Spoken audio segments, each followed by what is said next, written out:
Baik, kembali lagi di Hitam Putih dan saat ini saya terhubung secara telepon dengan Ruben Onsu, salah satu sahabatnya yang lama sekali ya. Dulu mereka selalu berdua, nge-MC berdua dan sebagainya. Dan saat ini saya terhubung dengan Ruben. Ruben? Halo. Apa kabar Ruben? Baik. Baik. Wenda gimana? Oke? Ya, kalau Wenda masih lagi nggak mau makan udah 5 hari. Iya benar, karena kemarin Ruben sempat nelpon saya, Wenda tuh lagi tidak bisa makan, udah 5 hari itu kalau setiap kali makan muntah-muntah. Makanya Ruben juga harus jaga Wenda juga. Tapi Senin mudah-mudahan Ruben bisa ke Hitam Putih ya Ruben ya? Iya. Untuk membahas tentang Olga juga.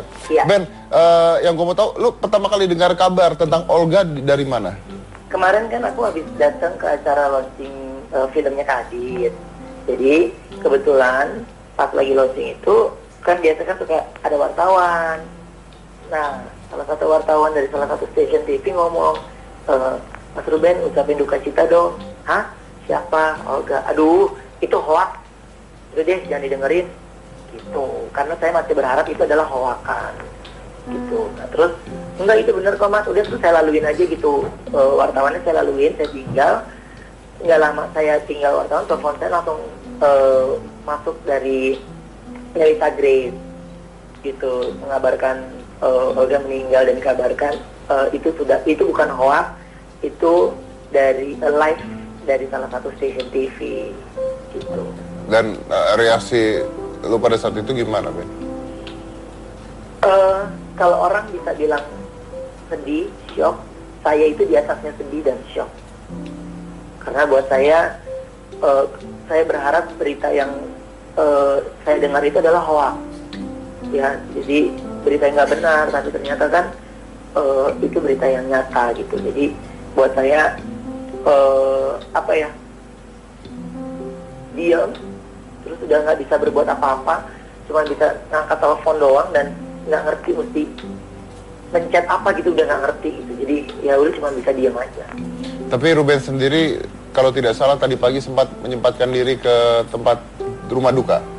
Iya, saya langsung tadi malam habis suapin Wenda, tidur Wenda, jam 1 malam saya langsung berangkat ke rumah duka. Saya ngobrol dengan papa, ngobrol dengan mama, memberikan kekuatan juga untuk papa gitu. Jadi ya cukup lama di situ, ngobrol sama papa cukup lama lah. Oke, baik. Dan Ben, kalau gitu saya tunggu hari Senin untuk datang ke Hitam Putih, kita ngobrol lebih banyak lagi tentang Olga. Oke, I'll see you on Monday. Thank you Ruben. Oke, terima kasih. Saya juga mau ingatkan bahwa ada beberapa Twitter yang masuk ke saya juga mengatakan bahwa mungkin kita terlalu menyerang pertanyaan-pertanyaan saya atau menyerang keluarga dan manajemennya begitu. Tapi ya inilah Hitam Putih gitu, talk show-nya memang seperti itu. Yang kedua, ini bukan pertanyaan saya, tapi ini ada pertanyaan ini masyarakat bertanya karena memang yang terjadi seperti itu gitu. Ini nggak dicari-cari, memang masyarakat tuh bertanya kenapa tidak pernah ada berita gitu. Jadi mereka pun kecewa dan ketika saya konfirmasikan, bahkan sahabat-sahabat terdekatnya pun kecewa gitu karena tidak ada kabar dan tidak ada berita. Saya sendiri kecewa. Kenapa kecewa? Karena biar bagaimanapun Olga itu adalah part dari Hitam Putih. Sering sekali Olga kesini, apalagi bareng Jessica pada saat itu, dan setiap kali Olga ada di sini pasti kacau ini panggung. Dan itulah Olga. Ya. Saya kenal Olga juga sudah lama sebenarnya, dan dulu ingat banget tuh kalau saya pernah ulang tahun dulu, udah lama banget ya. Berarti saya udah tua banget karena ulang tahunnya udah lama banget. Itu Olga dan Ruben pada saat itu yang nge-MC-in Olga dan Ruben. Dan pada saat itu dia belum masuk TV malah. Masuk TV, terkenal sampai meninggal sekarang. Dan memang benar ya bahwa Olga itu selalu membantu keluarga-keluarganya. Olga itu tulang punggung keluarga. Dia yang biayain semua adik-adiknya, ibu bapaknya, keluarganya. Bukan cuma keluarga aja, dia juga menghidupi beberapa anak yatim, membantu sahabat-sahabatnya. Dia juga memperkerjakan penonton-penonton, jadi asistennya. Banyak yang dia lakukan. Anak yatim juga banyak. Banyak. Gina sendiri sempat bareng Olga kan? Sempat kerja bareng Olga kan? Aku sempat punya program bareng sama Olga waktu itu di Trans TV online. Terus sempat main sahur beberapa kali ya. 3 tahun atau 2 tahun bareng sama Olga gitu. Ya di mata aku sih Olga tuh benar-benar sosok yang kerja keras banget. Maksudnya dia tuh kalau udah di panggung itu total banget. Dia benar-benar mikirin banget gimana menghibur, gimana bikin program dia sukses, gimana bikin share rating bagus segala macam gitu. Dan ya mungkin banyak yang suka komen sama aku yang kayak dulu kan aku jadi jengkelin ya. Jangan mau dong disiksa terus sama Olga, dibully ini itu segala macam gitu. Cuman ya itu balik lagi bahwa Olga tuh melakukan itu juga kadang-kadang udah janjian gitu sama aku. Kadang-kadang juga suka sebel lah, kayak aduh disiksa terus gitu. Tapi sebenarnya sebelum dia melakukan itu, dia pasti ngomong dulu sama kita gitu yang kayak jengkelin, pokoknya nanti emak begini, pokoknya ntar jengkelin begini gitu. Oke mak, atau misalnya aku bilang aku nggak berani gini, udah nggak apa-apa, ntar mak jangan jagain gini. Jadi dia benar-benar mikirin konten waktu syuting tuh harus seperti apa gitu. Dia sosok yang perhatian banget, bahkan sering beberapa kali syuting di rumahnya dia gitu, asisten-asistennya yang bekas yang juga penonton segala macam gitu. Mungkin caranya dia adalah belak-belakan, kesannya kayak marah-marah, ngamuk-ngamuk atau gimana gitu. Ngasih makan ke asistennya kayak satu bakul gitu segala macam. Tapi ngomongnya, lo hidup sama gue, lo nggak boleh kurus, lo nggak boleh kelihatan kayak orang susah gitu. Jadi sebenarnya sih yang aku tangkap adalah ini orang care banget gitu. Dia mau orang-orang yang sama dia bahagia, nggak kesusahan gitu. Dan kalau kerja yang bener gitu, yang profesional, gimana sama-sama kita bangun acara supaya bagus, supaya bertahan, supaya disukain banyak orang. Ya. Bicara tentang program, kalau nggak salah Melanie ada satu program yang belum sempat tayang, betul nggak sih? Iya Dad, ya itu namanya manusia boleh punya rencana tapi Tuhan menentukan. Dari dulu dia bilang, Mel kita cocok deh. Terlalu jadi mak-mak Betawi yang ribet banget. Kita ribut mulu berantem. Gue jadi juragan kos. Udah buat, udah foto, udah oke. Trans 7 juga. Olga juragan kos. Udah semuanya udah beres. Udah syuting belum? Baru mulai mau syuting baru setengah episode. Olga drop sakit dan programnya akhirnya terkatung-katung dan nggak pernah kejadian. Itulah mimpi kita berdua. Kita kalau ngobrol-ngobrol. Tapi sudah sempat syuting? Belum sempat. Aku belum sempat ada scene bareng Olga. Tapi mereka udah sempat syuting. Mereka sudah sempat syuting? Mereka udah sempat. Aku belum ketemu sama dia. Tapi Mel sudah sempat syuting juga? Belum sempat. Di pas scene aku sebelum kita start syuting, Olga udah sakit. Dia drop banget. Tapi bumper out, bumper in, foto semua udah jadi. Dan itu konseptornya adalah Olga dan emak. Olga juragan kos. Itu adalah cita-cita kita berdua yang ya ternyata Tuhan berkata lain ya. Olga harus sakit dan akhirnya meninggal dan ya itu cuma menjadi cita-cita berdua aja gitu. Sayang sekali ya, padahal sudah, wah. Seru banget kalau nggak, seru banget. Ada kemungkinan dilanjutkan? Itu kan idenya emak ya, mungkin tergantung emak ya kalau itu ya, gitu Mbak Vera. Iya, bicara tentang seperti ini, siapa yang menggantikan Olga ya? Gak ada Dad, dia itu komediannya, endurance-nya luar biasa. Saya kalau gini, kalau gue tuh di panggung ya, panas set, tapi cepet capek tercepat, aduh ngapain lagi gitu. Olga itu, mungkin teman-teman yang pernah bareng ya, endurance banget, panjang gitu. Dia tuh bisa, misalnya 2 jam tuh bener-bener kaki diangkat, joget, tahu sendiri jogetnya Olga kan. Kaki di atas speaker, joget-joget. Dan gak capek gitu, maksudnya capek tapi dia tetap bisa maksimal. Itu yang menurut gue, itu gue. Dan belum ada itu? Belum. Kalau buat Jessica belum.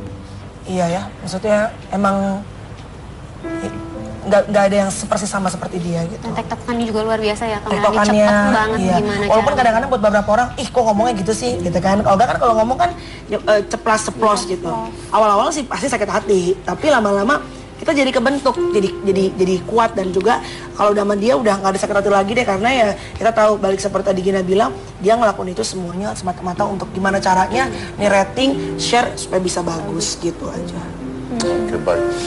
Saya juga mengundang salah satu sahabatnya yang mengenal Olga dari awal sebelum Olga terkenal bahkan ya, dan katanya juga sama seperti Melanie juga dari susah dan sebagainya sempat. Langsung aja, ini adalah Petra Nantori. Silakan Petra.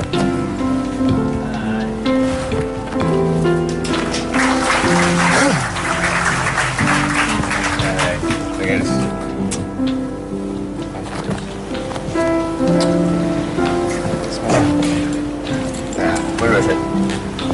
Langsung. Betran, Ya. tadi saya sempat cerita-cerita di belakang.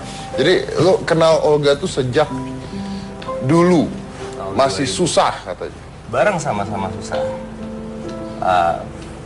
Betran baru memasuki dunia model. Ya, kenal sama dia di sebuah mall di Jakarta. Boleh sebut nama mallnya? Plaza Indonesia. Masih long time ago. Dia masih pakai baju SMA. Pakai baju SMA. Masih pakai baju SMA. Terus ya itu aja dia waktu itu aja jalan aja udah jadi center of attraction dengan kelakuan dia joget-joget di eskalator naik turun. Memang that's who he is gitu loh. Memang dia emang dari aura bintangnya memang udah ada dari dulu. Pada saat itu Olga show kerja atau jalan-jalan aja? Dia masih jalan-jalan dan dia berani nyamperin saya kenalan. Dia nyamperin kenalan. Dia bilang dia mau foto cuma nggak bawa kamera apa gitu lah. Long time ago. Dan lo lagi top-topnya tuh ya? Lu ada model jadi model belum top banget. Oh belum. Tapi model udah lumayan terkenal sih. Iya. Hanya top-topnya sebagai model. Terus ya udah, and dan sejak itu sih we klik lah. Karena asli ngocok perut banget itu anak. Ada aja, dan dulu kan di atas Plaza Indonesia itu ada food court kan. Dan itu jadi base campnya kita. Setiap hari, rumah saya masih di Kelapa Gading, jadi saya nongkrong di Plaza Indonesia gara-gara Olga. Oh, ya, ya? dulu kan belum zaman handphone udah ada, tapi nggak semua orang punya. Dia juga belum punya handphone, jadi kalau janjian sama dia, telepon ke rumah, kita pesen. Datang 3 jam kemudian, dan saya nungguin. Saya nungguin, believe it or not. Saya nungguin Olga 3-4 jam, bahkan bisa pernah 6 jam, karena belum ada handphone, kita nggak bisa komunikasi kayak sekarang. Dengan BlackBerry atau dengan apapun. Telepon ke rumahnya. Sampai dia datang, saya tungguin. Dan dia selalu muncul. Selalu muncul, itu makanya pertama kalau aku udah bilang enggak, dia ya lagi bete, lagi sedih apa, dia membuat saya ketawa. Tapi is that true kalau lu pernah lost contact selama 5 tahun? Bukan lose contact totally, tapi bahwa kita kan ada gadget ya, kita bisa komunikasi, tapi untuk dengar suaranya memang dia nggak pernah nelfon Betran, itu jujur gitu loh. Paling voice note on BBM, kita sering banget lakuin itu. Bercanda-bercandaan telewicara lagi umroh atau lagi apa, dia suka memancing lah. Pokoknya dia wawancara saya lewat voice note, saya balas dengan jawaban, pokoknya ngebanyol. Terus cuman ya terakhir aku dengar suara dia yang sebelum dia masuk rumah sakit. Dia pindah ke RSPI ya, orang ini namanya. Iya, iya.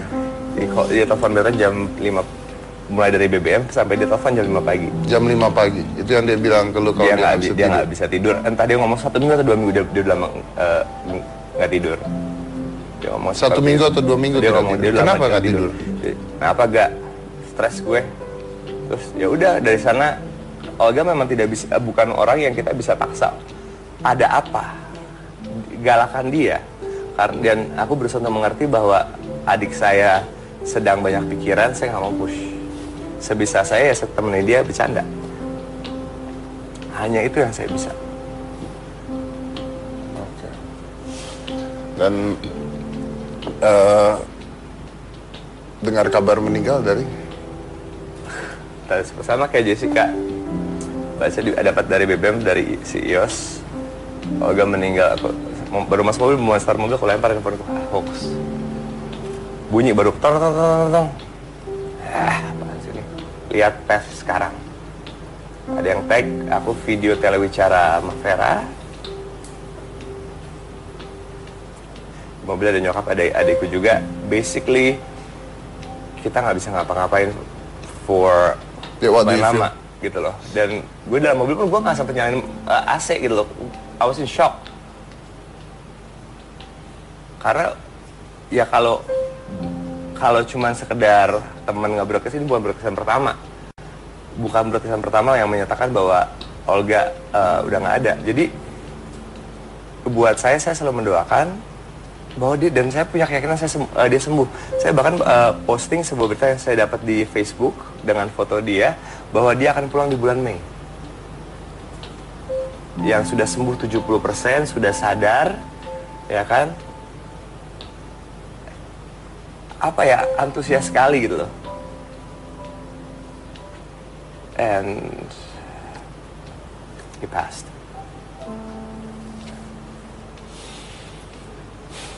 Kita akan kembali lagi karena masih banyak ceritanya. Saya dengar juga pada saat itu